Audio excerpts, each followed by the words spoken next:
இந்த வீடியோவில் 12ஆம் வகுப்பு கணக்கு பதிவியல் பாடம் 1 முழுமை பெறா பதிவேடுகளில் இருந்து கணக்குகள் பயிற்சி கணக்கு 16 தான் இந்த வீடியோவில் பார்க்க போகிறோம். பின்வரும் விவரங்களிலிருந்து மொத்த கடனாளிகள் கணக்கு, மொத்த கடனீந்தோர் கணக்கு, பெறுதற்குரிய மாட்டு சீட்டு கணக்கு மற்றும் செலுத்தற்குரிய மாட்டு சீட்டு கணக்கு தயாரித்து கடன் விற்பனை மற்றும் கடன் கொள்முதல் கணக்கிடவுன்னு போட்டிருக்கான். 4 கணக்கு போட சொல்லியிருக்கான். சொத்துல 2 கணக்கு, பொறுப்பில் 2 கணக்கு. கடனாளிகள் கணக்கும் பெறுதற்குரிய மாட்டு சீட்டு கணக்கும் இது ரெண்டும் ஜாயிண்டு. இன்னொன்று கடனீந்தோர் கணக்கும் செலுத்துதற்குரிய மாற்று சீட்டு கணக்கும் இது ரெண்டும் ஜாயிண்டு.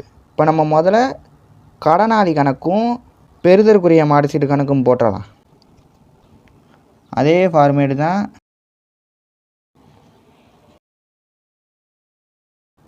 பெறுதற்குரிய மாற்று சீட்டு. அடுத்து அட்டவணையில் 2018 ஏப்ரல் 1 அன்று இருப்புகள் போல்டாக கொடுத்துருக்காங்க. தொடக்க இருப்பு ஒரு பக்கம், 2019 மார்ச் 31 அன்று இருப்புகள் இறுதி இருப்புகள். இப்போ நம்ம தொடக்க இருப்புகளை எடுப்போம். பற்பல கடனாளிகள். கடனாளி ஒரு சொத்து. சொத்தின் தொடக்க இருப்பு எப்போவுமே பற்று பக்கம் தான் வரும். இருப்பு கீழ் கொண்டு வரப்பட்டது 2,40,000. அடுத்து இறுதி இருப்பு பற்பல கடனாளிகள் 2,20,000. தொடக்க இருப்பு ஒரு பக்கம் வந்துச்சுன்னா இறுதி இருப்பு ஒரு பக்கம் வரும்.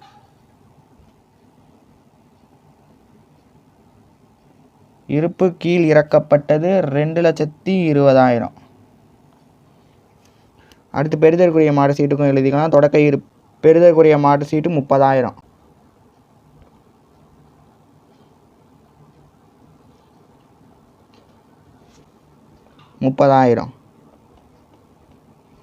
இறுதி இருப்பு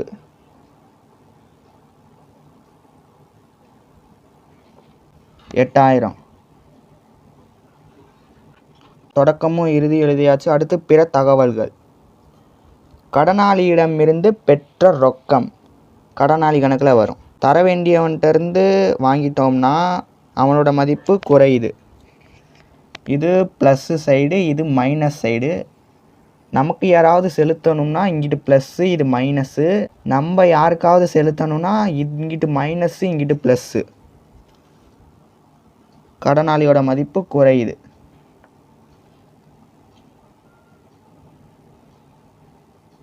பெற்ற ரொக்கம் 6 லட்சம். அடுத்து வாடிக்கையாளருக்கு அளித்த தள்ளுபடி.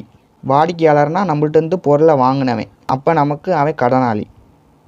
அவனுக்கு நம்ம தள்ளுபடி தரோம். அப்போ இது கடனாளி கணக்கில் வரும். தள்ளுபடி தந்துட்டோம்னா அதோட மதிப்பு குறைஞ்சிரும். அளித்த தள்ளுபடி 25,000. அடுத்து கடனீந்தோருக்கு அளித்த ரொக்கம் வராது.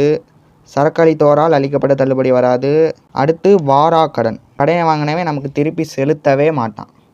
அதுதான் வாரா கடன். அப்போ அதோட மதிப்பு குறையுது.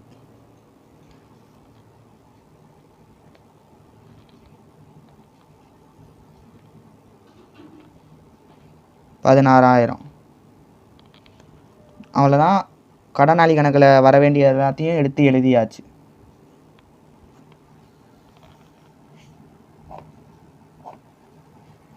இப்போ பெறுதற்குரிய மாட்டு சீட்டில் எடுத்து எழுதிடலாம். பிற தகவல்கள்லேருந்து பெறுதற்குரிய மாட்டு சீட்டு 2 தான் இருக்குது. பெறுதற்குரிய மாட்டு சீட்டுக்காக ரொக்கம் பெற்றது. அவன் இந்த சீட்டில் எழுதி தந்த மாதிரி நமக்கு கொடுத்துட்டான். இப்போ இனி அந்த சீட்டு செல்லாது. அப்போ அதோட மதிப்பு குறையுது.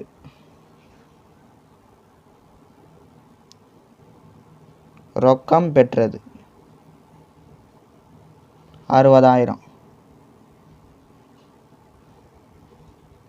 அடுத்து பெறுதற்குரிய மாட்டு சீட்டு மறுக்கப்பட்டது. அந்த சீட்டில் எழுதி கொடுத்தா மாதிரி அவன் ரொக்கம் நமக்கு தர முடியாதுன்னு மறுக்கிறான். அப்போ அந்த சீட்டு எக்ஸ்பைரி ஆகிடுது. அப்போ அதோட மதிப்பு குறையுது. பெறுதற்குரிய மாற்றுச்சீட்டு மறுக்கப்பட்டது 4,000. போன கணக்குலேயே சொல்லியிருந்தேன், பெறுதற்குரிய மாற்று சீட்டில் 2 இது வந்துருந்துச்சுன்னா அதை கடனாளி கணக்குலேயும் மாற்றி எழுதணும். மறுக்கப்பட்டதும் பெறுதற்குரிய மாற்றுச்சீட்டு பெற்றதும். இப்போ இதில் பெறுதற்குரிய மாற்றுச்சீட்டு மறுக்கப்பட்டதுன்னு வந்திருக்கு. அப்போ அதுக்கு ஆப்போசிட்டாக கடனாளி கணக்குலேயும் பாதிக்கும். ஏன்னா நம்ம 2 கணக்கு போடுறனால. அப்போ இதை இங்கிட்டு கொண்டு போயிடணும். அதை அப்படியே எழுதிக்கலாம். பெறுதற்குரிய மாற்றுச்சீட்டு மறுக்கப்பட்டது 4000. அவ்வளோதான். இப்போ புக்கில் கொடுத்தா மாதிரி எல்லாத்தையுமே எடுத்து எழுதியாச்சு. அதாவது கடனாளி கணக்கும் பெறுதற்குரிய மாற்றுச்சீட்டு கணக்கும். இப்போ இருப்பு கட்டணும். எப்போவுமே 2ஆவதாக போடுறதுக்கு தான் முதல்ல இருப்பு கட்டணும். இப்போ இந்த சைடு கூட்டினோம்னா இந்த பக்கம்தான் அதிகமாக வருது. 2 பக்கமே போட்டுக்கலாம். இந்த 72,000லேருந்து 30,000 மைனஸ் பண்ணுறோம். 42,000. இந்த பக்கம் தானே கம்மியாச்சு. அப்போ நம்ம கண்டுபிடிச்ச ஆன்சரை இந்த பக்கம் எழுதிக்கலாம். 42,000 இதுதான் பெறுதற்குரிய மாற்றுச்சீட்டு பெற்றது. மறுக்கப்பட்டதுக்கும் பெற்றதுக்கும் கடனாளி கணக்குலையும் எழுதணும் ஆப்போசிட்டாக. பெற்றது பற்று பக்கம் எழுதியிருக்கோம், அதுக்கு ஆப்போசிட்டாக வரவு பக்கம். அதே இதை அப்படியே எழுதிக்கலாம். 42,000. அதனால தான் 2ஆவதாக இருக்கிறது தான் எப்போவுமே இருப்பு கட்டணும். இப்போ இதுக்கு இருப்பு கட்டிடலாம். இந்த சைடு கூட்டினோம்னா 9,03,000. அப்போ இந்த சைடு தான் அதிகமாக இருக்குது. 2 பக்கமே போட்டுக்கலாம்.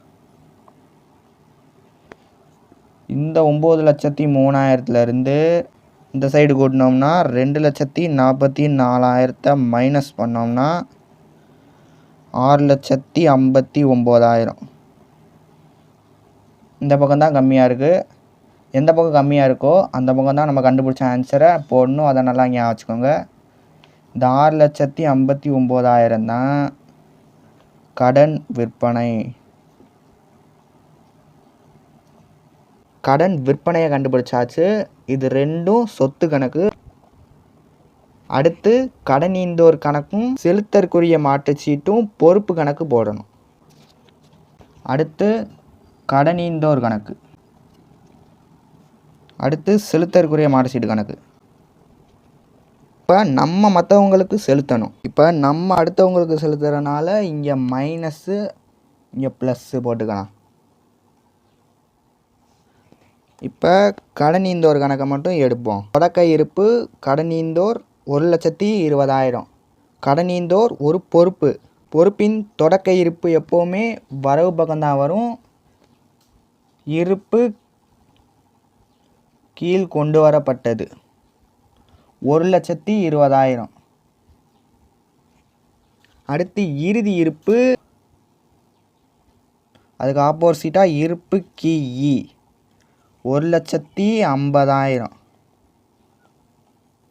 அடுத்து செலுத்தற்குரிய மாற்றுச்சீட்டின் தொடக்க இருப்பு, இருப்பு கீழ் கொண்டு வரப்பட்டது 10,000. அடுத்து இறுதி இருப்பு, இருப்பு கீழ் இறக்கப்பட்டது 20,000.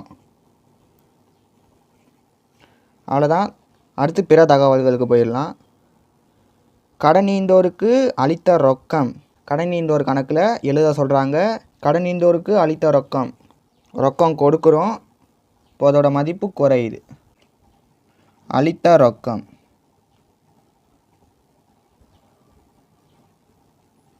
3,20,000.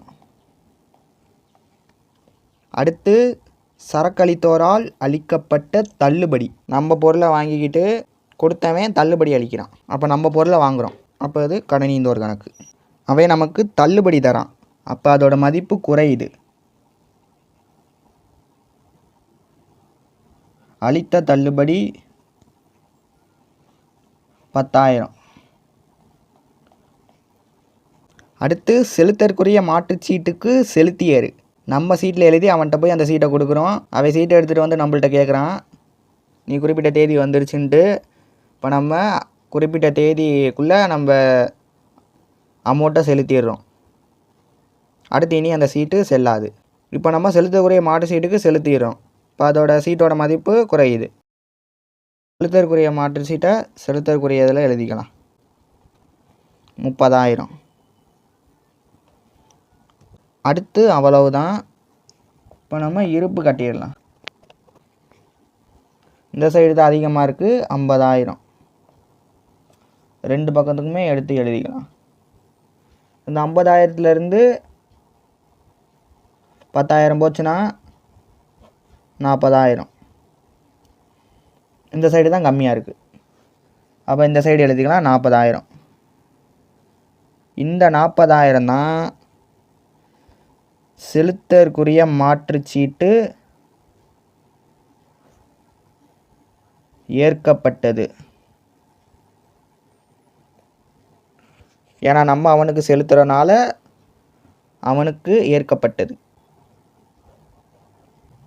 ஏற்கப்பட்டதுக்கு ஆப்போசிட்டு பெறப்பட்டது. போன கணக்கில் பார்த்தோம். பெறுதற்குரிய மாட்டு சீட்டு பெறப்பட்டது அப்படின்னு ரெண்டு பக்கமும் எழுதணும். அப்போ இதை ஆப்போசிட்டாக எழுதிடலாம். அதை அப்படியே தூக்கி இங்கே எழுதிக்கலாம்.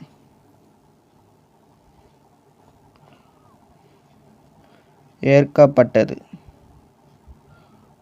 போன கணக்கில் பெறப்பட்டதுன்னு எழுதியிருப்போம். 40,000. அவ்வளோதான்.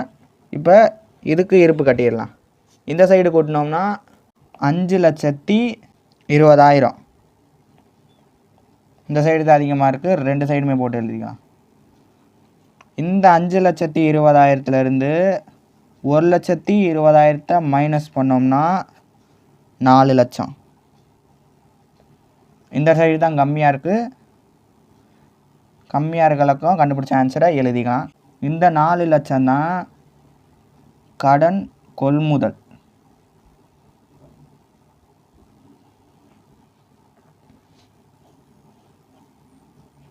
அவ்வளோதான்.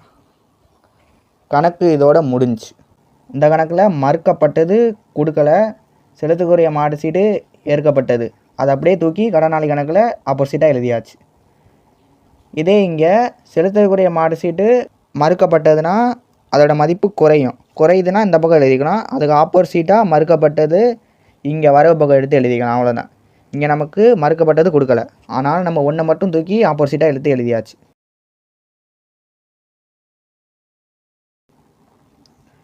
பெறுதற்குரிய மாட்டு சீட்டு மறுக்கப்பட்டது, ஆப்போசிட்டாக இதுலேயே எழுதணும்.